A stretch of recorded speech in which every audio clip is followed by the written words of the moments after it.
الفضل YouTube channel میں آپ کا استقبال ہے۔ اس چینل پر روزانہ قرآن پاک کی ایک آیت تلاوت سماعت ترجمہ اور مختصر تشریح پیش کی جا رہی ہے۔ ویڈیو اپلوڈ ہونے پر نوٹیفیکیشن پانے کے لیے اس چینل کو سبسکرائب کریں اور بیل آئیکن ضرور دبائیں۔ السلام علیکم ورحمۃ اللہ وبرکاتہ۔ میرے دینی و ایمانی بھائیوں اور بہنوں، سورہ انعام آیت نمبر 21 پیش خدمت ہے۔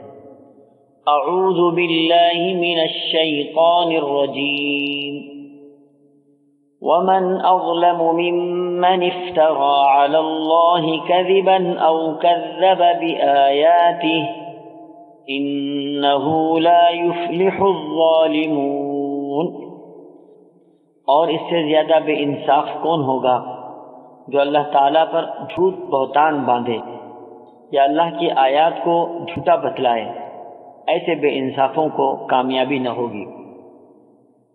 حضرات، اللہ پر بہتان کا مطلب یہ ہے کہ کوئی شخص خدا کے ساتھ دوسری بہت ساری ہستیوں کو خدائی میں شریک کرے، ان کو خدائی صفات سے متصف کرے، ان کے ساتھ خدائی اختیارات کا عقیدہ رکھے اور ان کے سامنے عبودیت کا رویہ اختیار کرے۔ اس کے ساتھ ساتھ یہ بھی اللہ پر بہتان ہے کہ اس بات کا عقیدہ رکھنا کہ اللہ نے کسی کو اپنی اولاد بنایا ہے یا کسی کو اپنا بیٹا بنایا یا کسی کو اپنا مقرب بنایا اور خدائی صفات سے انہیں متصف کرے وغیرہ۔ یہ تمام چیزیں اللہ پر بہتان باندھنا ہے، جو کسی صورت میں بھی جائز نہیں ہے۔ اللہ کی آیات اور اس کی نشانیوں کو جھٹلانا بھی ایک بہت بڑا گناہ ہے۔